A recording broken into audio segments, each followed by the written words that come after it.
Indonesia dan Korea Selatan telah mengonfirmasi komitmen mereka untuk melanjutkan kerjasama dalam pengembangan jet tempur canggih KF-21 seperti dilansir The Korea Times pada Senin 24 Maret 2025.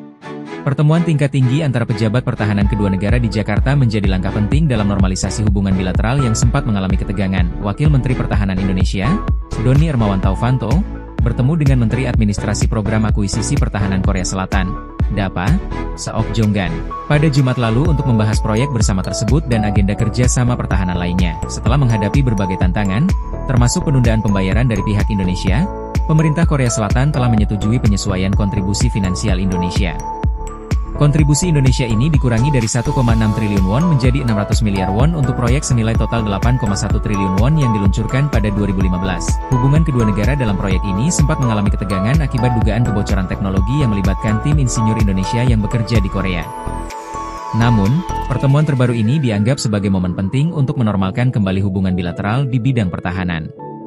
Ketika pertemuan tingkat tinggi pertama yang terjadi setelah penyelidikan terhadap para insinyur Indonesia, pembicaraan tersebut berfungsi sebagai kesempatan untuk menormalkan kerja sama senjata bilateral yang sedikit tegang, kata Seok. Ia bersumpah untuk menggunakannya sebagai momentum untuk memperluas kerjasama dengan negara Asia Tenggara.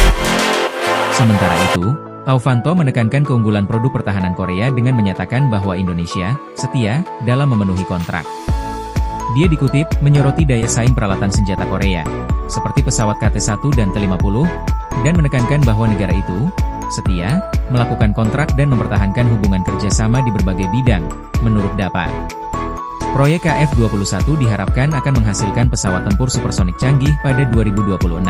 Dengan Indonesia mendapatkan transfer teknologi dan model prototipe sebagai bagian dari kesepakatan, belakangan ini Indonesia mendapatkan sorotan dari Presiden Korea Aerospace Industries, KAI, dalam pengembangan KF-21 Boramae.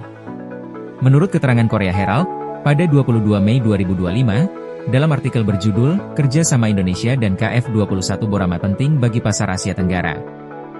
Presiden KAI Kang Koyang, ketika wawancara di pameran pertahanan di Langkawi, Malaysia 5 2025.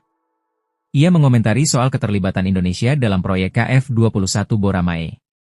Menurutnya, perselisihan muncul dalam pengembangan KF-21 Boramae dengan Indonesia adalah hal yang wajar dan bisa diselesaikan. Saya berharap masalah ini dapat diselesaikan secara damai dalam batasan hukum segera mungkin, katanya. Menurutnya, negara-negara di Asia Tenggara tidak memiliki musuh utama, namun menyebut Cina sebagai ancaman di kawasan Laut Cina Selatan. Jangan lupa subscribe.